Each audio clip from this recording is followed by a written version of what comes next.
बुझाए, ठंडक लाए, सबको भाए जीरा सिप। MTH का जलजीरा जीरा सिप। जीरा सिप, असली रिफ्रेशिंग, असली स्वाद, असली मजा। MTH।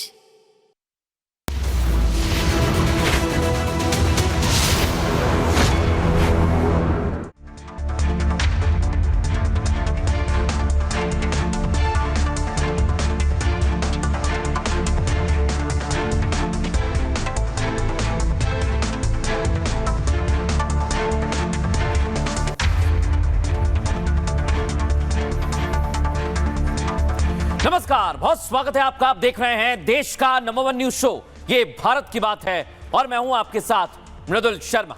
उम्मीद करते हैं आप सभी सेहतमंद होंगे और बहुत बहुत फिट होंगे। आज खबरों में आपके लिए क्या है खास, कौन सी बड़ी और महत्वपूर्ण खबरें हैं, आइए जानते हैं।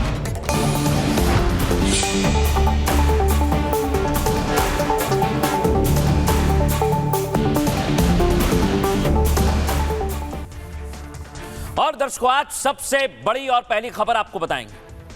कल जब हम स्वतंत्रता दिवस मनाने के लिए उत्साह में हैं, उमंग में हैं, लेकिन पाकिस्तान अपनी हरकतों से बाज नहीं आ रहा। इसलिए दर्शकों, अब कहा गया अखंड भारत कमिंग सून, क्योंकि अगर पाकिस्तान ने गलती की तो आप ये मानकर चलिए, ये संसद भवन के अंदर जो अभी नई पार्लियामेंट बनी है दर्शकों, उसके अंदर भारत ने बताया था कैसा अखंड भारत है, जिसमें पाकिस्तान का कहीं नामो निशान नहीं था।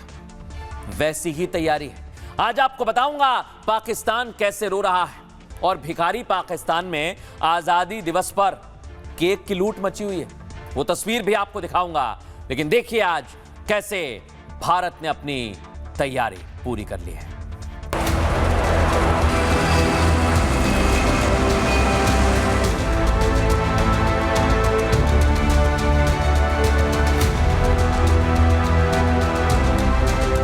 ये वास्तविक दोषी है 1947 के विभाजन के। अगर उस समय मोदी जैसा प्रधानमंत्री होता तो भारत का कोई बाल बांका नहीं कर पाता।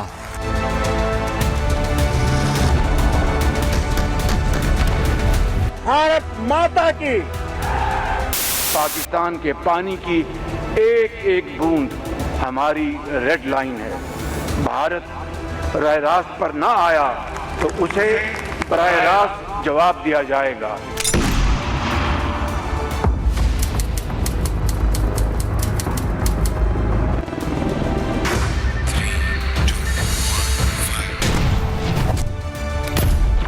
सात मई को भावलपुर के अंदर मौलाना मसूद अजहर की फैमिली के लोग, बहनें और बेटे और बच्चे रेजा रेजा हो गए। मैं इसको शक्तिशाली बनाकर ही रहूंगा। मैं इसे जीवन के आखिरी सांस तक मैं इसके लिए जो भी कर सकूंगा करूंगा।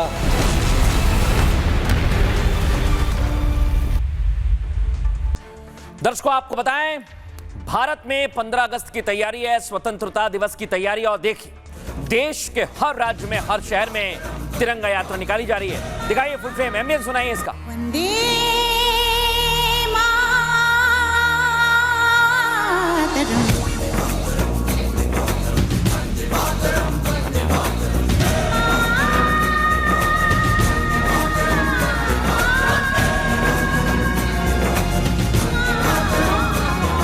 एहसास थोड़ा तो जगाए अपने दिलों में हम,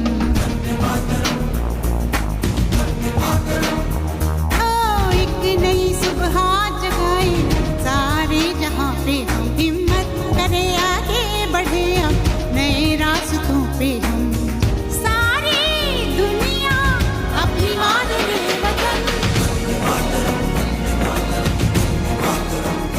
लेकिन दर्शकों, ये पाकिस्तान या आतंकी अपनी हरकतों से बाज नहीं आएंगे। भारत जश्न की तैयारी कर रहा है, लेकिन ये लोग दिल्ली में धमाके की साजिश कर रहे हैं।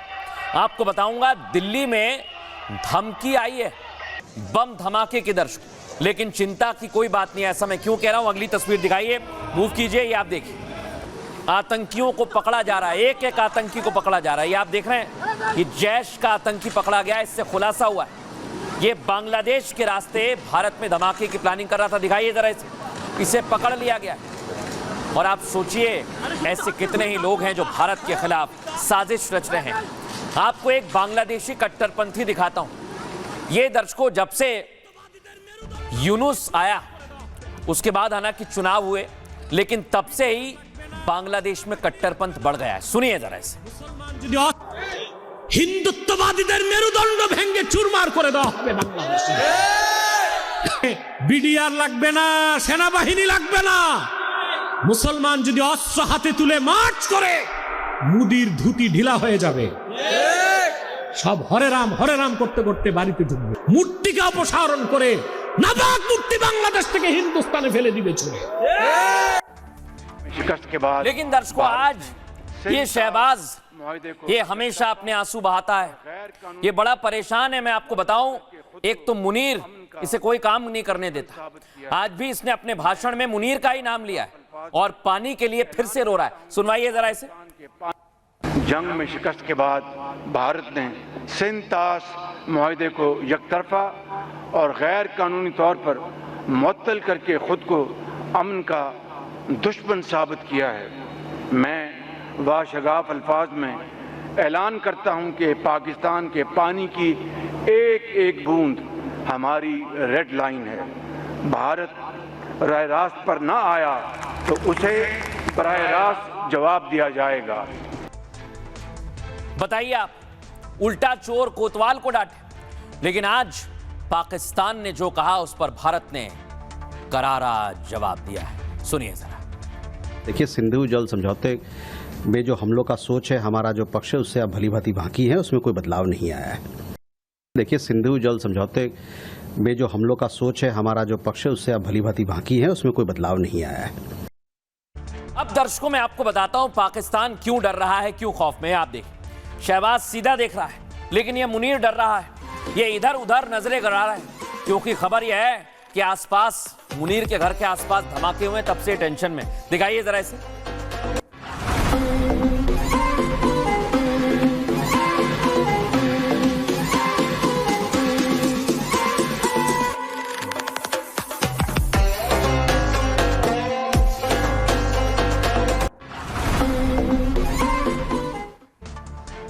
लगता है कि मुनीर और शहबाज कांप रहे हैं। एक तो इनसे पाकिस्तान संभल नहीं रहा है। दर्शकों, ये तस्वीर आप देख रहे हैं, पाकिस्तान में इमरान खान के समर्थकों ने खुद ही पाकिस्तान का मजाक बनाया है और उसमें असलियत है जो पाकिस्तान की, वो दिखा।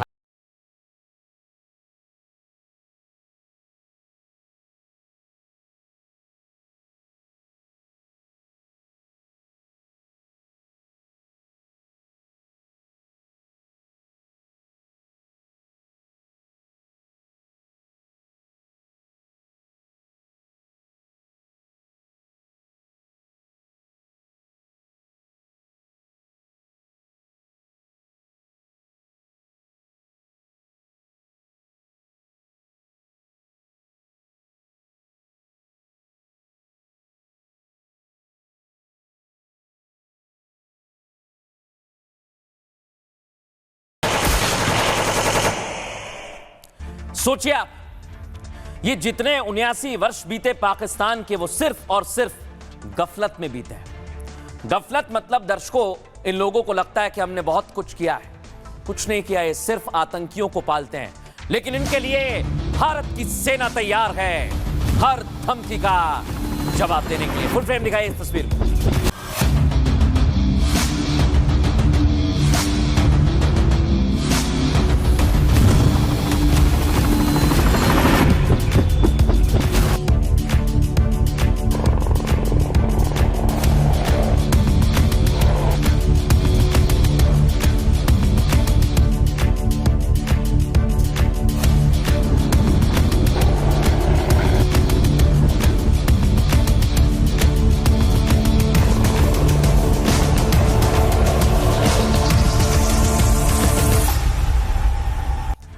लेकिन दर्शकों, मैं आपको बताता हूं, ये पाकिस्तान जो है अब अखंड भारत बन जाएगा। कैसे, ये जरा मैं आपको समझाता हूं। ये तो आपने देखा है हमारी पार्लियामेंट में लगा है, लेकिन पाकिस्तान से मैंने आपको खबर बताई थी बलूचिस्तान। अपने आप को आजाद मुल्क घोषित कर चुका है। उसने कह दिया है हमारा पाकिस्तान से कोई संबंध नहीं है, और अब पाकिस्तान बलूचिस्तान में अटैक कर रहा है।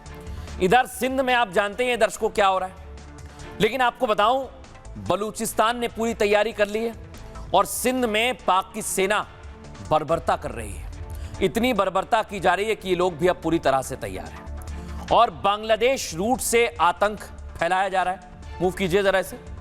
लेकिन दर्शकों, पीओके ने भारत से मदद मांगी है। या आप पूरी तस्वीर देखेंगे तो आप समझ जाएंगे कि अलग अलग यानी खंड खंड पाकिस्तान क्या अखंड भारत बनने वाला है। देखिए रिपोर्ट।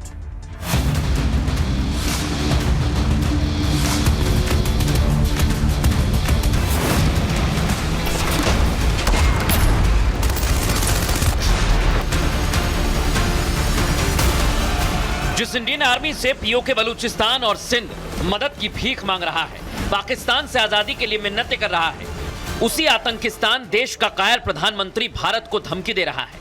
आजादी के मौके पर एक एक बूंद पानी के लिए छटपटा रहा है।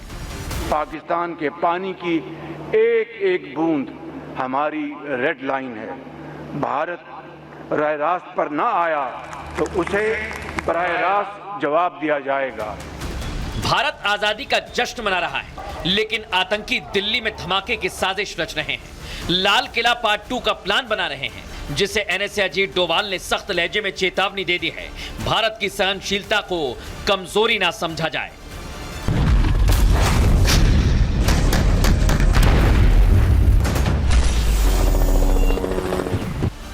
खंड खंड हो चुका पाकिस्तान धमकी देने से पहले इंडियन आर्मी की ताकत देख ले। ऑपरेशन सिंदूर याद कर ले। जब जब भारत के आन बान शान को किसी ने ललकारा है, अंजाम मुरीद के बहावलपुर जैसा हुआ है।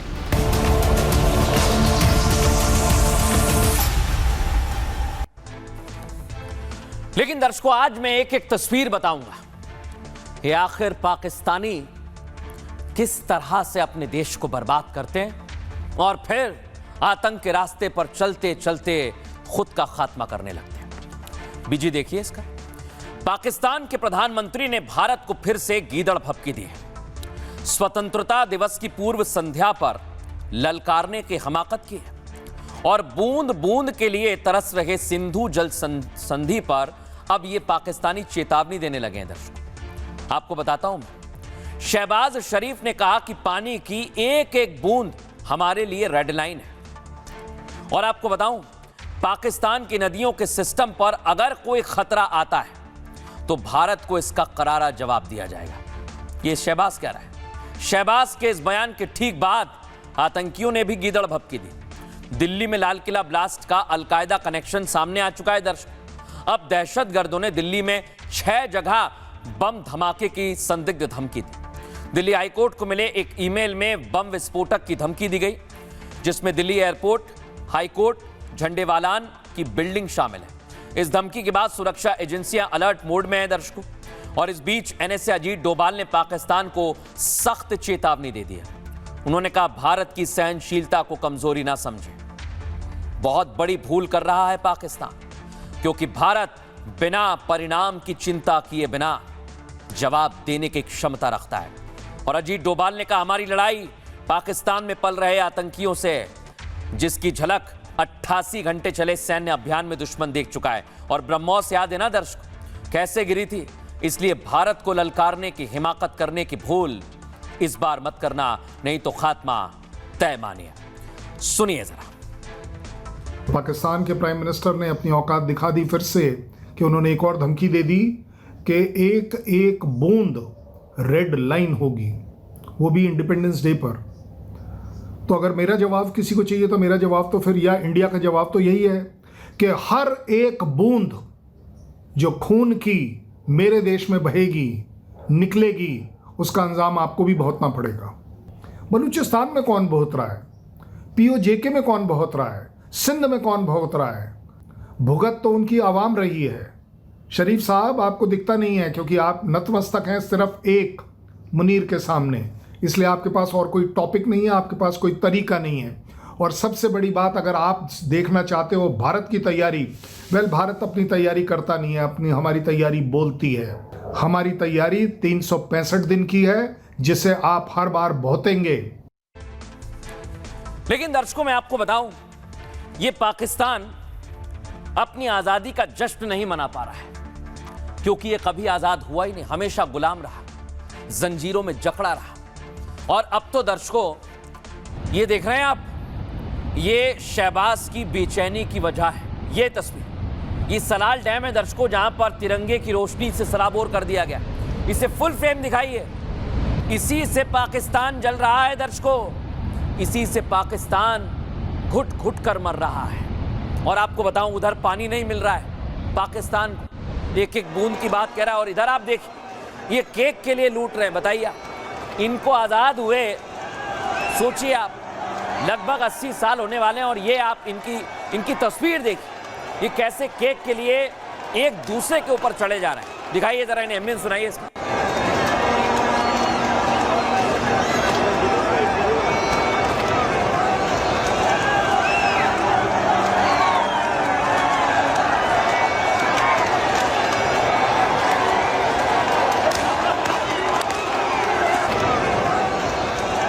दर्शकों, मैं आपको एक और तस्वीर दिखाता हूं, पाकिस्तान में क्या हो रहा है। ये आप देखिए दर्शकों, भारत में तो तिरंगा यात्रा निकल रही है, लेकिन यहां आप देखिए पत्थर चल रहे हैं। यहां दिखाइए जरा, फुल फ्रेम दिखाइए, कैसे हंगामा और बवाल हो रहा है आपके सामने।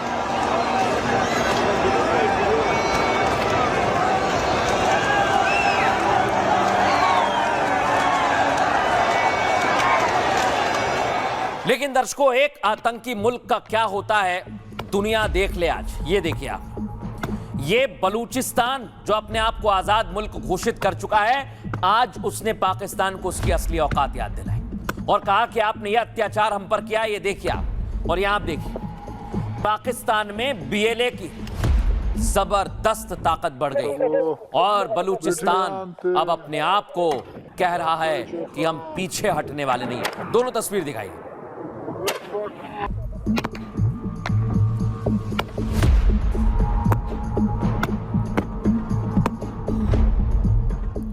लेकिन दर्शकों, आवाज तो अब पीओके से भी उठने लगी है। सुनाइए जरा पीओके में क्या कहा गया।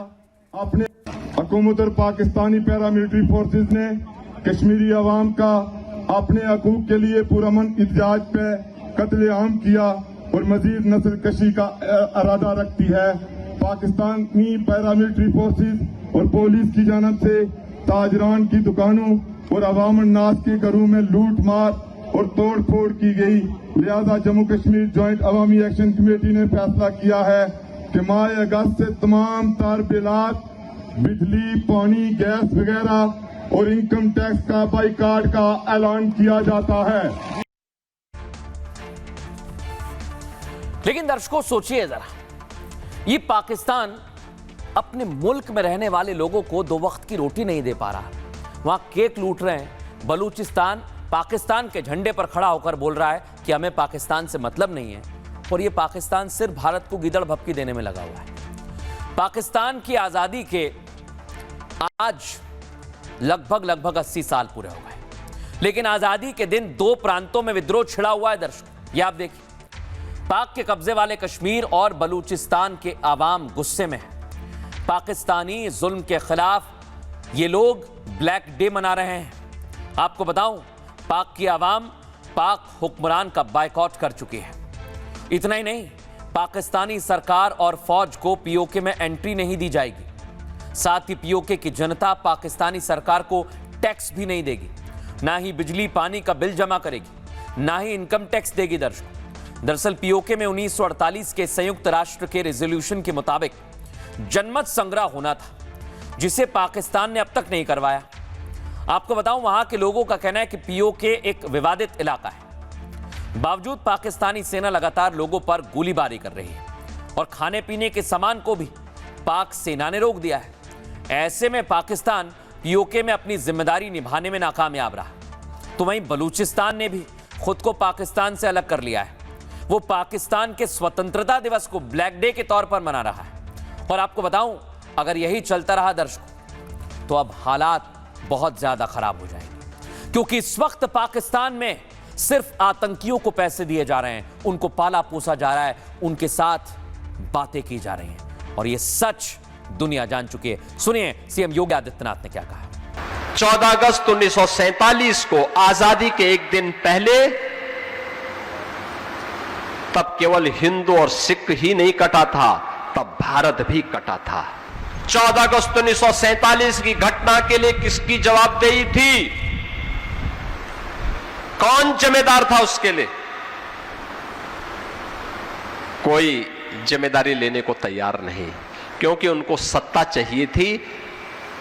उनको देश की प्रजा से, देश की उस समय के भारत की अन्य बहुसंख्यक प्रजा से कोई लेना देना नहीं था। एन केन प्रकारेण सत्ता चाहिए। और याद करिए, आज भी वही स्थिति है। लेकिन दर्शकों, आपको बताऊं, ये पाकिस्तान के हालात इतने खराब हो गए हैं, दुनिया भर में तो उनकी थू-थू होती, लेकिन पाकिस्तान की आवाम क्या कहती है, ये जरा मैं आपको सुनवाता हूं। और मोदी का रिप्लेसमेंट भी अभी नहीं, बिल्कुल नहीं। और भाई उस बंदे ने अपनी पार्टी को 3 कंसेक्यूटिव इलेक्शन जितवा दिए हैं, और हर स्टेट में इलेक्शन के लिए नरेंद्र मोदी का फेस इस्तेमाल करते हैं। एग्जैक्टली। तो फिर बंदा तो काम का है। मैं तो वही आपको पहले बता रहा था ना कि जिसने इंडिया को जीरो से हीरो कर दिया है। अल्लाह ताला हमें एक पाकिस्तान में मोदी की जगह चलो महमूदी दे दे। मोदी की जगह महमूदी दे दे है, ठीक है ना। कोई योगी की जगह असलैन दे दे, कोई दे दे, लेकिन हमारा भला हो जाए। ऐसे जाहिल ना हो जो कांपते रहे, जिनको तकरीरें लिखी हुई मिले। सुना दर्शकों आपने पाकिस्तान की आवाम क्या कह रही है, लेकिन मैं आपको एक और सच आज दिखाना चाहता हूं दर्शकों। आजादी कितनी जरूरी होती है ये आप देखिए। यहां आप देखिए दर्शकों, ये पीओके में जो पाकिस्तान ने कब्जा किया है वो कश्मीर आप देखिए, और ये आज कश्मीर आप देखिए। ये जो आजादी आजादी के नारे लगाने वाले लोग हैं ना, उनको ये दोनों तस्वीर देखनी चाहिए। दिखाइए जरा शर्मा जी।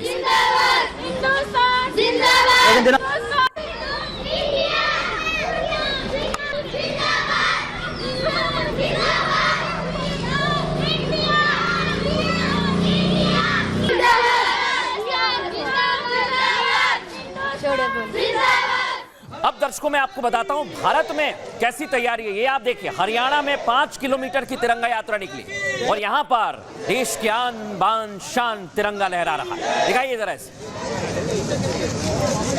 भारत माता की, भारत माता की, जय भारत माता की।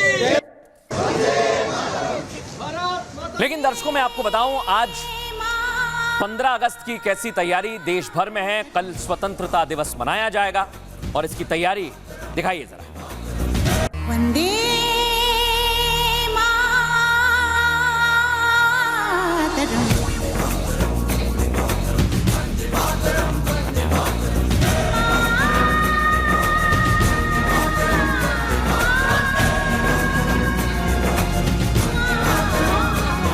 एहसास थोड़ा तो जगाए अपने दिलों में हम।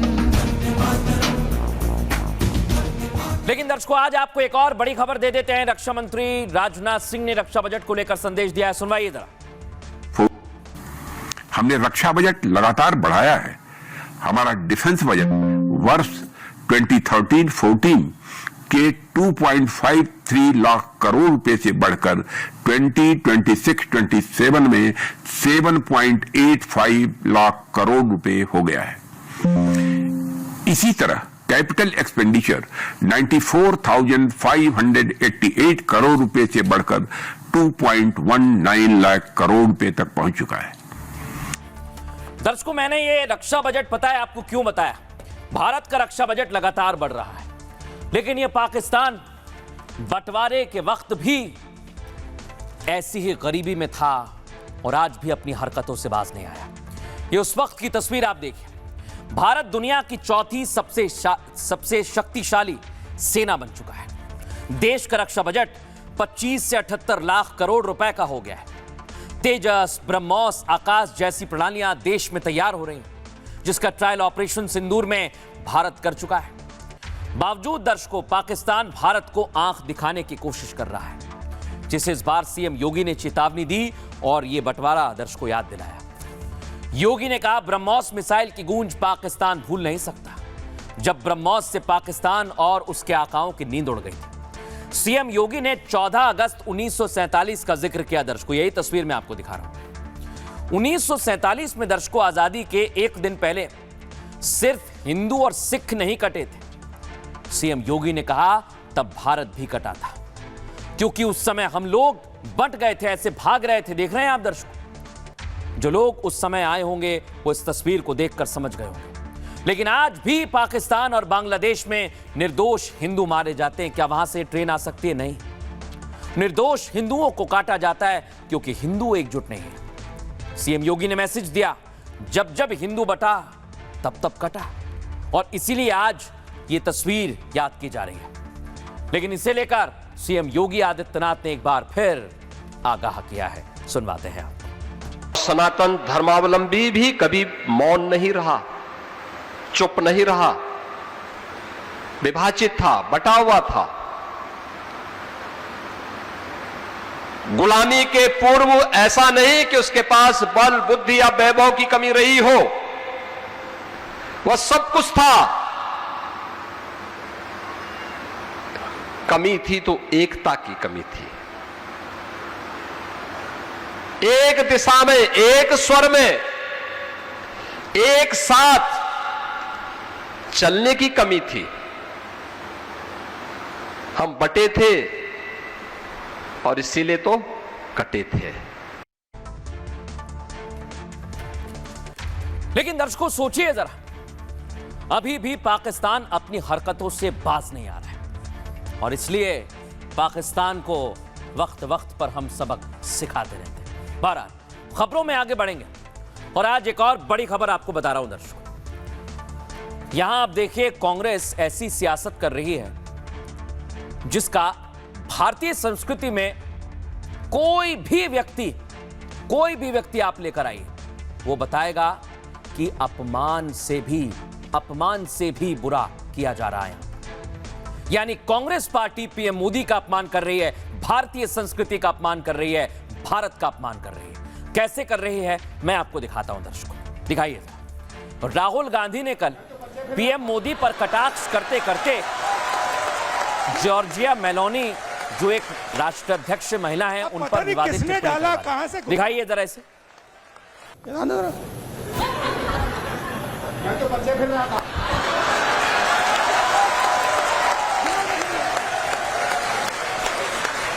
अब पता नहीं किसने डाला, कहां से घुसा कि भाई फॉरेन पॉलिसी का मतलब imagine the ignorance foreign policy.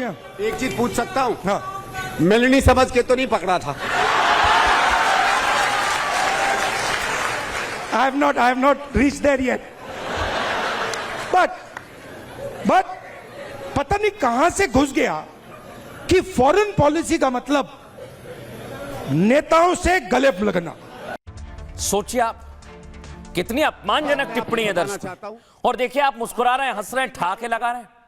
दावा तो यह भी किया जा रहा है कि राष्ट्रगान में भी इधर उधर टहल रहे थे। दिखाइए जरा ये। बताना चाहता हूं जी, एक आखिरी, राहुल जी, बस एक बात मैं आपको बताना चाहता हूं।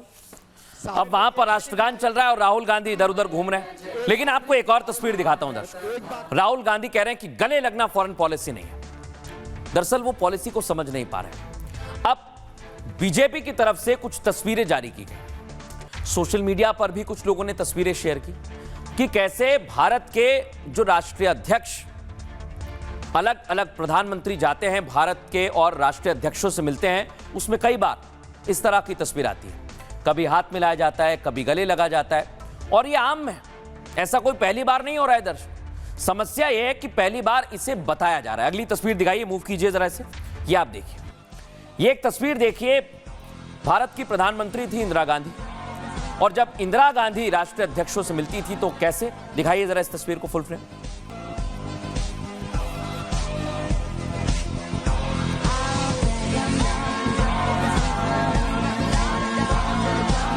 ये दर्शकों, मैं आपको 1983 की तस्वीर दिखा रहा हूं। लेकिन आप देखिए, राहुल गांधी को यह समझ नहीं आएगा, क्योंकि यह नीति होती है दर्शकों, ये कूटनीति में आता है अलग अलग तरह से। और राष्ट्रीय अध्यक्ष ये करते हैं। लेकिन अब AK शर्मा ने, जो यूपी सरकार में मंत्री हैं, उन्होंने राहुल गांधी पर तंज कसा है। सुनवाइए जरा, दोनों तस्वीर दिखाइए। राहुल गांधी अगर विश्वविद्यालय शब्द हिंदी में लिख दे तो मैं उन्हें पप्पू कहना बंद कर दूंगा। फ्रेंड्स फ्रॉम रचनातक Congress, brothers and sisters, and I see some of my old friends from the press. अब रचनात्मक की जगह रचनाटक बोला और कांग्रेस पार्टी ने नाटक शुरू कर दिया। सुनवाइए जरा इसे। इनको हम मतलब पागल कर देंगे। मैं आपको बता रहा हूं, नरेंद्र मोदी रात को नहीं सोता है।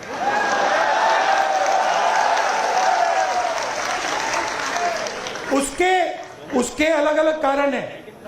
उसका एक ऑब्वियस कारण है और उसके बहुत सारे हिडन कारण भी हैं। लेकिन दर्शकों, बात इतनी सी है कि अगर आप विदेशी या बड़े बड़े राष्ट्रीय अध्यक्षों की बात करेंगे, जो प्रधानमंत्री हैं, प्रेसिडेंट हैं, उनके साथ रिलेशन मेंटेन करना, इसका तरीका अलग हो सकता है। लेकिन अपमान, राहुल गांधी भारत की विदेश नीति पर सवाल उठाते उठाते सीमा को लांघ गए। प्रधानमंत्री नरेंद्र मोदी और जॉर्जिया मेलोनी की मुलाकात पर कटाक्ष करते। सोचिए आप, वो ये सब कुछ भूल गए कि वो एक राष्ट्राध्यक्ष का ही अपमान नहीं कर रहे, बल्कि एक महिला की गरिमा के साथ खिलवाड़ कर रहे हैं। वैसे तो आपको बताऊं दर्शकों, राहुल गांधी महिला सम्मान की बड़ी बड़ी वकालत करते हैं, मोहब्बत की दुकान और ना जाने क्या क्या कहते हैं। लेकिन महिला को सम्मान देने के लिए क्या किया इन्होंने? वहां पर फुहड़ता से मजाक उड़ा रहे हैं। कांग्रेस के कार्यकर्ता वहां सामने बैठे हुए हैं, इन्हीं के लोग हैं, वहां ठाके लगा रहे हैं। राहुल गांधी पीएम मोदी के विदेशी नेताओं के साथ गले मिलने पर सवाल उठाए। आप उठाइए सवाल। लेकिन राहुल गांधी ये क्यों भूल जाते हैं कि उनके परिवार और पार्टी के नेता भी गले मिलते थे, जिसकी तस्वीर मैं आपको दिखा रहा हूं। अच्छे से देखिए इन्हें, साल दर साल कैसे गले मिलते हैं, जाते हैं। सोनिया गांधी, राजीव गांधी, जवाहरलाल नेहरू, मनमोहन सिंह, इंदिरा गांधी, देखिए आप ये कौन गले मिल रहा है। ये राहुल गांधी को समझ नहीं आ रहा है। जिन जिन नेताओं की तस्वीर मैं आपको दिखा रहा हूं, ये सभी भारत के प्रधानमंत्री रहे और मुझे कोई ऐतराज नहीं है इसमें। अच्छी बात है अगर आप गले मिलते हैं, लेकिन ये बात राहुल गांधी को समझ नहीं आ रही। अब 1983 में ये आप देखिए, 7वें कूटनिरपेक्ष सम्मेलन के दौरान क्यूबा के राष्ट्रपति फिडेल कास्त्रो ने मंच पर तत्कालीन पीएम इंदिरा गांधी को गले लगाया। पहले हाथ आगे किया हैंडशेक करने के लिए, फिर गले लगाया। लेकिन ये लोग तो प्रधानमंत्री नरेंद्र मोदी में विरोध के नाम पर इतना गुम हो गए दर्शकों कि ये समझ ही नहीं पा रहे हैं कि वो क्या रहा है दुनिया में। ये पहली बार नहीं हो रहा है राहुल जी। मोदी पर सवाल उठाने वाले राहुल गांधी क्या ये तस्वीर देखेंगे? क्या इन तस्वीरों पर भी उनका यही बयान रहेगा? रक्षा मंत्री राजनाथ सिंह ने आज राहुल के व्यवहार की कड़ी निंदा की है। दर्शकों सुनवाते हैं। मैं कह सकता हूं कि आज इस आचरण से राहुल गांधी ने न सिर्फ प्रधानमंत्री नरेंद्र मोदी जी का अपमान किया है, भारत की अंतर्राष्ट्रीय प्रतिष्ठा का अपमान किया है, लोकतंत्र नेता प्रतिपक्ष के पद की गरिमा को तार तार कर दिया है। मैं तो कल्पना भी नहीं कर सकता कि जिसके नाम के आगे गांधी शब्द लगा हो, वह ऐसा शर्मनाक बयान भी कभी दे सकता। बिल्कुल ठीक कहा राजनाथ जी ने। राहुल गांधी मेलोनी को लेकर गंदी बात कर रहे थे और इटली की पीएम मेलोनी से मोदी कैसे मिलते हैं मैं आपको दिखाता हूं दर्शकों। मोदी उनको नमस्ते करते हैं। कभी आपने देखा हो तो देखिए आप। इसमें क्या राहुल गांधी जैसी फुहड़ता आपको दिखती है? नहीं, पूरा सम्मान देते हैं। मोदी के नमस्ते से प्रभावित होकर दुनिया भर में बड़े बड़े राष्ट्रीय अध्यक्ष नमस्ते करते हैं। कभी जॉर्जिया मेलोनी भी नमस्ते करते हैं। कई नेताओं का स्वागत उन्होंने नमस्ते से किया। अब मोदी के नमस्ते को आज ग्लोबल पहचान मिल रही है। ये सिर्फ मोदी का नमस्ते नहीं है, ये भारत का नमस्ते है दर्शकों। लेकिन राहुल गांधी को ये समझ नहीं आता। पीएम मोदी दुनिया के नेताओं को पूरा सम्मान देते हैं, वो भी मैं आपको दिखाता हूं। ये आप देखिए, अभी हाल ही में आपको याद होगा, जब भी विदेश दौरे पर जाते हैं या कोई राष्ट्रीय अध्यक्ष आता है यहां पर तो स्वागत होता है। जापान की पीएम सनाए ताकाचे भारत दौरे पर आई दर्शकों, तो पीएम ने क्या कहा था? छोटी बहन कहकर संबोधित किया था। क्या राहुल गांधी को यह दिखता है? नहीं। आपको दिखाता हूं दर्शकों में मेलोनी वाले बयान पर विदेश मंत्रालय ने आज राहुल गांधी को नसीहत दी है। सुनिए।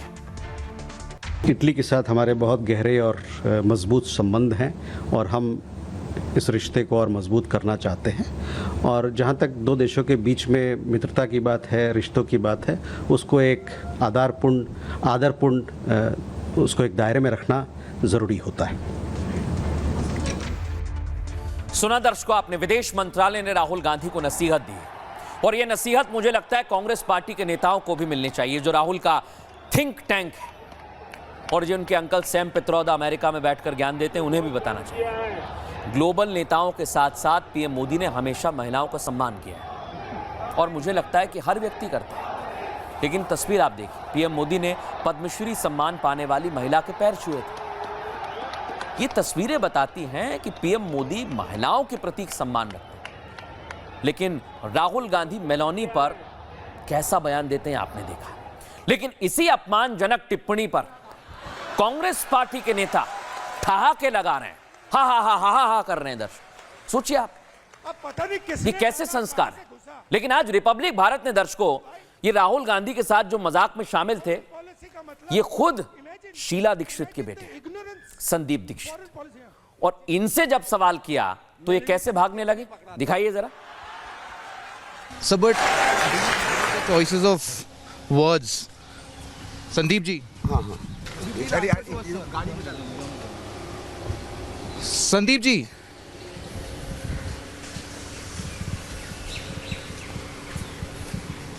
Sandeep ji, were the words used by you correct? Sir, do you regret the choices of words? Sandeep ji, would you please speak to us? Rahul Gandhi सभी प्रकार की पराकाष्ठाओं को पार करते चले जा रहे हैं। अब दिखाई पड़ता है कि कांग्रेस पार्टी और राहुल गांधी देश के लोकतंत्र के लिए और स्वस्थ लोकतंत्र के लिए एक चुनौती बन के खड़े हैं। जो हरकत एलओपी ने किया राहुल गांधी ने, वो शायद सड़क छाप से ज्यादा नहीं था और ये फ्रस्ट्रेशन में है।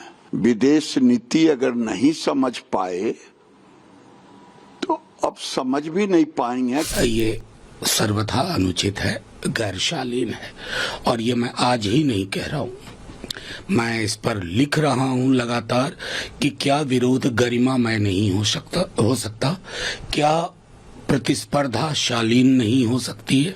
आज पॉलिटिकल डिस्कोर्स में भाषा की मर्यादा या असंसदीय भाषा का जो उपयोग बढ़ गया है, उसकी मुख्य रूप से जिम्मेदार भारतीय जनता पार्टी और उसका नेतृत्व है।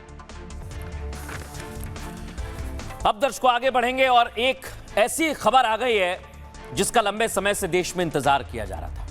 आप पूछेंगे खबर कौन सी है? आइए आपको बिना देर किए बताता हूं। अब जातिगत जनगणना पर चिल्लाने वालों के लिए बहुत बड़ी खबर बता रहा हूं। जनगणना हो रही है दर्शकों, अब इस पर विपक्ष जो कल तक चिल्ला रहा था वो चुप हो गया है। दिखाइए जरा पहली तस्वीर। खबर यह है कि आजादी के बाद पहली बार जनगणना में जाति को शामिल किया गया है। हालांकि इसके अलग अलग प्रोस्पेक्टिव है दर्शकों, यानी अलग अलग तरह से इस पर कमेंट किया जा रहा है, इस पर प्रतिक्रियाएं दी जा रही, वो आपको आगे बताऊंगा। अगली तस्वीर दिखाइए, मूव कीजिए। दावा किया गया है दर्शकों, गृह मंत्रालय ने नोटिफिकेशन जारी कर दी है। शेड्यूल कास्ट और शेड्यूल ट्राइब के लिए 10वें नंबर पर दिखा गया है। ये देखिए, आपको वही दिखा रहा हूं मैं, 10वां कॉलम है और इसमें क्या क्या पूछा जाएगा इसकी जानकारी भी आपको देंगे। मूव कीजिए जरा इसे। अब दर्शकों, कांग्रेस पार्टी ने इसको कहा है कि हम लगातार इस फैसले को लेकर सामने आ रहे थे, लेकिन जातीय जनगणना के फैसले का अब विरोध भी होने लगा है। दिखाइए जरा इसे, ये आप देख रहे हैं। इसी को लेकर कांग्रेस पार्टी और विपक्ष पूरी तरह से फंस गया है। अब दर्शकों मैं आपको दिखाता हूं कि पहली बार जातिगत जनगणना कब हुई थी। 1931 की जातिगत जनगणना हुई थी दर्शकों, और कुल जनसंख्या उस वक्त थी 35.28 करोड़। आपको बताएं, जब ब्रिटिश भारत था, आज का भारत, पाकिस्तान और म्यांमार को मिला लीजिए। अब दर्शकों आपको उस वक्त बताएं, 4147 जातियां उस समय 1931 में भारत में रहने वाली थी। लेकिन अब दर्शकों, इससे लेकर अलग अलग तरह की प्रतिक्रियाएं भी आई। ये जातिगत जनगणना होगी कैसे, आपको इसमें क्या जवाब देना है, आज मैं आपको एक एक चीज डिटेल से बताने वाला हूं दर्शकों। तो ध्यान से सुनिए, जनगणना में आपके लिए क्या होने वाला है। इसका बीजे आपने चेक किया। जनगणना 2027 में लोगों से उनकी जाति भी पूछी जाएगी। केंद्र सरकार ने जनगणना के लिए 40 सवालों की लिस्ट जारी की है। इसे ध्यान से सुनिए। इसमें लोगों से शेड्यूल कास्ट और शेड्यूल ट्राइब यानी SC ST या अन्य जाति के बारे में पूछा जाएगा। आजादी के बाद पहली बार सभी जातियों की गणना होगी। सवालों की लिस्ट में जाति से जुड़ा सवाल 10वें नंबर पर है दर्शकों, जिसमें SC ST के साथ जाति शब्द जोड़ा गया है। 2011 की जनगणना में केवल SC ST की जानकारी ली गई थी। जनगणना के दौरान व्यक्ति की पहचान से जुड़े 12 सवाल किए जाएंगे। सुनिए जरा। व्यक्ति का नाम क्या है, यानी आपका नाम क्या है, परिवार के मुखिया से आपका संबंध क्या है, आप पुरुष हैं महिला हैं, पति पत्नी का नाम समेत धर्म की जानकारी भी आपको देनी होगी। पढ़ाई और डिजिटल साक्षरता की जानकारी भी आपसे ली जाएगी। 8 सवालों में काम और नौकरी की जानकारी भी मांगी जाएगी। जन्म स्थान से आपके बच्चों तक की जानकारी भी दर्ज की जाएगी। 7 सवालों में बैंक डिटेल्स, आपका आधार नंबर मांगा जाएगा दर्शकों। यह भी पूछा जाएगा दर्शकों आपसे, कोविड-19 वैक्सीन आपने कहां लगवाई, कुल बैंक अकाउंट आपके पास कितने हैं, आपके पास मोबाइल नंबर कितने, इसकी भी जानकारी देनी होगी। और दर्शकों आपको बताऊं, यह देश की पहली डिजिटल जनगणना होने वाली है। डेटा डिजिटल तरीके से दर्ज किया जाएगा। लोगों को खुद अपनी जानकारी देने का विकल्प भी मिलेगा। सरकार के मुताबिक व्यक्तिगत जानकारी पूरी तरह से गोपनीय रखी जाएगी। जनगणना के लिए सरकार ने 11,718 करोड़ का बजट मंजूर कर दिया है और भारत में अब इसकी तैयारी शुरू हो गई है। सुनिए। जाति जनगणना जब होगी तो राहुल जी, आप कौन सी जाति में आओगे ये आपको बताना पड़ेगा, क्योंकि आपके दादाजी फिरोज गांधी, आप फिरोज गांधी क्या है हमें बताने की जरूरत नहीं है। दादी इंदिरा जी, पिताजी राजीव गांधी, अब राहुल गांधी जी आप बताओ आप क्या हैं, ये तो आपको अब बताना पड़ेगा। जो लोग भी इसे जातीय जनगणना की बात कह रहे हैं, मुझे लगता है कि ऐसे लोगों की जानकारी सम्यक नहीं है।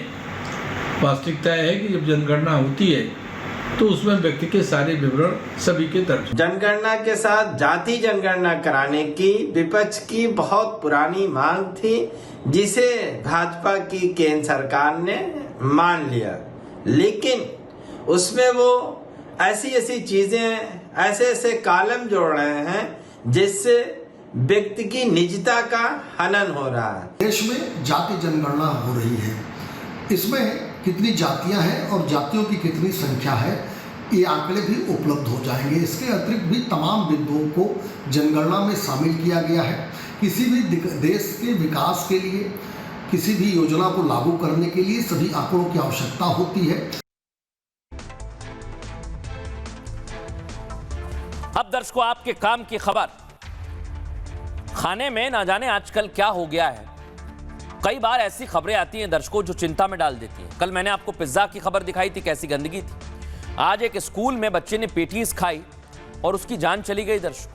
अब गलती किसकी है मैं आपको दिखाता हूं। पहली तस्वीर दिखाइए जरा, ये आप देखिए। ये वो बच्चा है जो पेटीज खाता है और ये दौड़ लगा के जाता है, उसके हालात खराब हो जाते हैं। तो आप देखिए, पहले उसको खांसी आती है, जोरदार तरीके से वो निकालने की कोशिश करता है। दिखाइए, फुल फ्रेम दिखाइए, कैसे वो बच्चा भागता हुआ परेशान होता जाता है। टीचर से भी बात करता है, उसके गले में लगता है दर्शकों पेटीज फंस गया। आजकल के बच्चे जब जल्दी जल्दी खाना खाते हैं तब ऐसा आम तौर पर हो जाता है, लेकिन इस बच्चे के साथ क्या हुआ अगली तस्वीर दिखाता हूं। जब ये टीचर के पास पहुंचा तो टीचर ने कोशिश की, इसकी पीठ मलने की कोशिश की ताकि ठीक हो जाए, लेकिन देखते ही देखते कुछ ही क्षणों में ये बच्चा बेहोश होकर गिर जाता है। दिखाइए जरा इसे, ये आप देखिए, अनकॉन्शियस हो गया। समझ नहीं आया ऐसे कि हुआ क्या। अब दर्शकों, स्कूल की लापरवाही कैसी है मैं आपको बताता हूं। इस बच्चे का नाम प्रिंस है, ये इसे अस्पताल नहीं ले गए, ये स्कूल में लेटाकर इसके पेरेंट्स को फोन करते हैं। ये स्कूल वालों की भी समस्या है दर्शकों। अगर ऐसी स्थिति है, आप समझ नहीं पा रहे हैं, बच्चा परेशान है, तो आपको कदम उठाने चाहिए, लेकिन कुछ भी नहीं किया गया और इसकी मौत हो गई। अगली तस्वीर दिखाइए। बच्चे के परिवार वाले अब इंसाफ की मांग कर रहे हैं। ये आप देखिए, स्कूल के बाहर प्रोटेस्ट किया गया, नारेबाजी की। फुल फ्रेम दिखाइए जरा। परिवार वाले भी काफी ज्यादा परेशान है बच्चे के।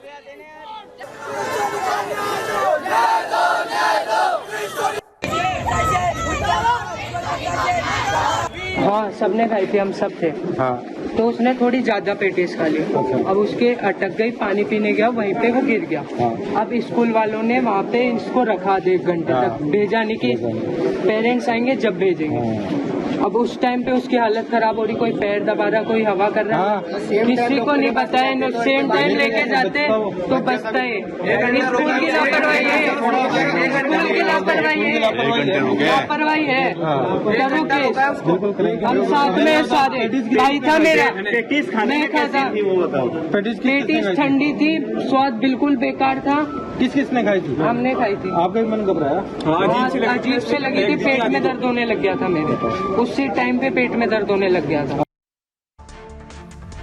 सोचिए दर्शकों, बच्चा कितना परेशान था। दोस्त कह रहे हैं हम सबने पेटीज खाई, लेकिन आप सोचिए, एक तो स्कूल की कैंटीन में इस तरह का भोजन मिलना जो बच्चों की सेहत के लिए हानिकारक है, और ऊपर से व्यवस्था के नाम पर कुछ नहीं, सिर्फ अव्यवस्था ही अव्यवस्था नजर आ रही है। लेकिन मैं आपको बताता हूं कि बच्चे के साथ हुआ क्या दर्शकों। ये आप तस्वीर देख रहे हैं, कि आप देखिए, बच्चे ने स्कूल में कैंटीन में पेटीज खाई और उसकी मौत हो गई। चौंकाने वाली बात तो यही है। घटना जयपुर के एक स्कूल की बताई जा रही है दर्शकों। आपको बताऊं, 17 साल के 12वीं के छात्र प्रिंस की अचानक पेटीज खाने के बाद तबीयत खराब हो गई। प्रिंस ने स्कूल की कैंटीन से पेटीज खाया था और वो जाकर उसके गले में अटक गया। ये आप देख रहे हैं दर्शकों। आपको बताऊं, हादसे का सीसीटीवी फुटेज सामने आया है, जिसमें प्रिंस के गले में कुछ फंसता है और वो दौड़ लगाकर जाता है, काफी परेशान रहता है। हालांकि प्रिंस की हालत ज्यादा बिगड़ने लगी। वो स्कूल के टीचर से मदद मांगने लगा। एक टीचर ने हालांकि उसे मदद दी, हाथ पैर उसके देखे, पीठ में सहलाया ताकि पेटीज बाहर आ जाए। बाकी स्कूल का स्टाफ भी वहां पर पहुंच गया, लेकिन तब तक प्रिंस बेहोश हो गया। क्या आपको यह तस्वीर से बता रहे हैं हम दर्शकों। स्टाफ प्रिंस को उठाकर अस्पताल ले जाने के बजाय स्कूल के कमरे में ले गया, स्टाफ रूम, और अस्पताल ले जाने की जगह उसके पेरेंट्स का इंतजार करता रहा। और इसी लापरवाही की वजह से 17 साल के प्रिंस की मौत हो गई। आपको बताऊं, दावा यह किया जा रहा है कि स्कूल से अस्पताल की दूरी सिर्फ 100 मीटर की है। 100 मीटर। अब प्रिंस के परिवार वाले, उसके दोस्त इंसाफ की मांग कर रहे हैं। पूरा दिन स्कूल के बाहर आज धरना भी दिया गया। परिवार वालों ने प्रिंस के दोस्तों के साथ अपनी आवाज बुलंद की और शाम होने के बाद प्रिंस के इंसाफ के लिए कैंडल मार्च भी निकाला गया। अब इसको लेकर परिवार वाले क्या आरोप लगा रहे हैं, सुनिए। ये स्कूल वाले पढ़े लिखे, जो एक घर की औरत होती है ना, उसको भी पता है कि अगर गले में अटक जाए तो बच्चे को उठा करके थापी देवे, कुछ और करे। अगर ज्यादा सीरियस हो रही है हालत, तो अगर खुद भी मतलब अगर नहीं ले जा पा रही है खुद की गाड़ी से, तो एम्बुलेंस बुला करके उसको, और कितनी दूरी पर था हॉस्पिटल, कितनी दूरी पर था? 50 मीटर आसपास में, कहीं पर भी। पर हॉस्पिटल तो कम से कम लेके जाते, उसको आधे घंटे तक पटक करके रखा। उस बच्चे को समय पर ले जाते ना, आज हमारे बीच में होता वो बच्चा। सड़क पे पड़े हुए एक मरीज को भी लेकर के भाग जाता है, पर ये लोगों ने उसको उठा करके कुत्तों के जैसे पटक करके रखा अपने वहाँ पे ऑफिस में 30 मिनट तक। सिर्फ इतना सा है कि न्याय चाहिए उस छोरे के लिए। सोचिए दर्शकों, बच्चों को इसलिए दर्शकों खाने पीने का विशेष ध्यान रखना चाहिए और आप लोगों को समझाना चाहिए। बहरहाल आगे बढ़ेंगे। एक और खबर आपको बताएं, चमोली में हादसा हो गया दर्शकों। टनल में मजदूर फंस गए। तस्वीर दिखाइए जरा, क्या वहां पर इस समय हालात हैं, आप देखिए। अभी भी दर्शकों रेस्क्यू ऑपरेशन में कोशिश की जा रही है कि मजदूरों को बचाया जाए। हादसे में खबर है दर्शकों, 7 मजदूरों की जान चली गई। कई मजदूरों को बचा लिया गया है। अगली तस्वीर दिखाइए, मूव कीजिए इसे। ये आप देखिए दर्शकों, गले तक पानी है, काफी ज्यादा अंधेरा है, और आपको बताएं वहां पर सांस लेने में भी काफी दिक्कत होती है, और इसलिए यहां मौत की वजह कई सफोकेशन है तो कहीं पानी में डूबना है। अगली तस्वीर आपको दिखाते हैं दर्शकों। दावा किया गया कि कई मजदूर थे, जिसमें 19 मजदूरों का रेस्क्यू कर लिया गया है। 3 की अभी और तलाश की जा रही है। खबर यह है कि 3 अभी और फंसे हुए हैं और उनकी तलाश की जा रही है। सुनवाइए जरा हादसा कैसे हुआ था। जैसे बादल फट जाता है ऐसे पानी आ गया, बाद में नहीं पता चला कौन कहाँ गया कौन कहाँ गया। लाइट भी एकदम बंद हो गया, हमारे को बाहर पानी ठेल के ले गया है। कम से कम 1 किलोमीटर तक हम पानी में बहते हैं बाहर। आवाज़ आने के बाद हम भागने स्टार्ट किए, उसको थोड़ी दूर हम भागने स्टार्ट किए तो थोड़ी दूर भागे, उसके बाद पानी और हवा आ गया। उसके बाद पानी और हवा के साथ ही मेरे को भाग के लेके गया आगे तक। अचानक ही सर आगे से पानी आ गया और दलदल आ गया, पत्थर आ गए, किसी को मौका ही नहीं मिला अपना जान बचाने का, अफरा तफरी मच गई। अब दर्शकों बताएं, अभी भी रात में भी रेस्क्यू ऑपरेशन चल रहा है, दिन रात टनल में कामकाज जारी है और प्रशासन पूरी नजर बनाए हुए हैं। अगली तस्वीर दिखाइए, मूव कीजिए जरा इसे। खुद मुख्यमंत्री पुष्कर सिंह धामी पहुंचे हुए दर्शकों, मजदूरों का हालचाल भी उन्होंने जाना और टनल जहां पर हादसा हुआ है वहां पर भी पुष्कर सिंह धामी पहुंचे। लेकिन दर्शकों आप सोचिए, कई बार ऐसे हादसे हो जाते हैं जिसमें मजदूरों की मृत्यु हो जाती है, लेकिन दर्शकों यहां हादसा कैसे हुआ और उस दौरान मजदूरों की क्या स्थिति थी, आइए जरा मैं आपको बताता हूं। उत्तराखंड के चमोली में एक बार फिर टनल में दर्दनाक हादसा हुआ। चमोली के पीपल कोटी में निर्माणाधीन टनल में अचानक पानी भर गया। 3 किलोमीटर लंबी टनल में गुरुवार को अचानक लैंडस्लाइड के बाद पानी रिसने लगा दर्शकों। दुर्घटना शाम करीब 7 बजे के आसपास हुई, जब मजदूर काम कर रहे थे। टनल में कुल 29 मजदूर काम कर रहे थे, जिसमें से 7 की मौत हो गई है, जबकि 19 का रेस्क्यू किया गया है और 3 और अब भी लापता हैं। टनल हादसे में घायल मजदूरों ने घटना की आप बीती बताई। मजदूरों का कहना है कि पहले हवा चली, फिर एकदम पानी आ गया, उसके बाद हर तरफ पानी ही पानी दिखा, बचने का कोई रास्ता नहीं था। हादसे की तस्वीरें देखकर समझा जा सकता है कि मंजर भयावह था। आपको बताएं, टनल में रेस्क्यू के दौरान गले तक पानी भरा हुआ था और काफी ज्यादा अंधेरा था, जिसकी वजह से फंसे हुए मजदूरों तक पहुंचना काफी ज्यादा चुनौतीपूर्ण रहा। जब से हादसे की खबर आई तभी से मजदूरों को बचाने का काम शुरू किया गया। रात 9 बजे से 22 पुलिसकर्मी, एनडीआरएफ के 27 और एसडीआरएफ के 42 लोग रेस्क्यू ऑपरेशन में जुटे हुए हैं। लेकिन दर्शकों आपको बताएं, यह हादसा आपको यह बताता है कि हादसे के वक्त सेफ्टी बहुत जरूरी है। सवाल यह भी उठते हैं, प्रशासन का क्या कहना है, सुनिए जरा। आप देख सकते हैं मशीनें जो है, ये मशीनें यहाँ से जा रही हैं, किस काम आती है मशीन? किस काम आती है? पंप वगैरह शिफ्ट करने के लिए, पाइपलाइन पंप शिफ्ट करने के लिए। कौन से पंप शिफ्ट हो रहे हैं? वाटर पंप, जिससे पानी बाहर निकालने का। तो देखिए बड़ी मशीन यहाँ पर जा रही है, ये मशीन यहाँ से जा रही है, ये अब पानी निकालने का काम करी, क्योंकि इसके अंदर किस काम आती है मशीन, क्या निकालती है? ये प्रोजेक्ट में सारा काम करती है। अच्छा, और ज़्यादा कर सभी एजेंसियों के लोग यहाँ पर काम कर रहे हैं। कल से माननीय गृह मंत्री जी ने भी पूरी जानकारी ली है और हर संभव सहायता का आश्वासन दिया है और हमारा भी पूरा अभी यही प्रयास है सब लोगों का मिलके, सभी एजेंसियां, हमारे सभी सुरक्षा बलों के लोग, चाहे वो एनडीआरएफ हो, एसडीआरएफ हो, जिला प्रशासन, हमारे यहाँ के सभी स्थानीय जनप्रतिनिधि, सब मिलकर जो है बचाव कार्य में लगे हुए हैं। दर्शकों, कोशिश सरकार की यही है, प्रशासन की यही है कि जल्द ही मजदूरों को बचाया जाए। बहरहाल आगे बढ़ेंगे और बात करेंगे आज के सूत्र की। आज का सूत्र लिया है माखनलाल चतुर्वेदी की एक कविता से। वो लिखते हैं, शाह नहीं मैं सुरबाला के गहनों में गुथा जाऊं, शाह नहीं प्रेमी माला में बिंद प्यारी को ललचाऊं, शाह नहीं सम्राटों के शव पर हे हरि डाला जाऊं, शाह नहीं देवों के सिर पर चढ़ भाग्य पर इठलाऊं, मुझे तोड़ लेना बनमाली उस पथ पर देना तुम फेंक, मातृभूमि पर शीश चढ़ाने जिस पथ पर जावे वीर अनेक। ये समर्पित है भारतीय सेना को। एक छोटा सा ब्रेक, जल्द हाजिर हो। चमकी चाट से क्या बना है? सैंडविच, लस्सी और छाछ हर घूंट में चमकी चाट, ड्राई फ्रूट और दही बड़े, चमकी चाट से स्वाद बढ़े। असली स्वाद सिर्फ चमकी चाट।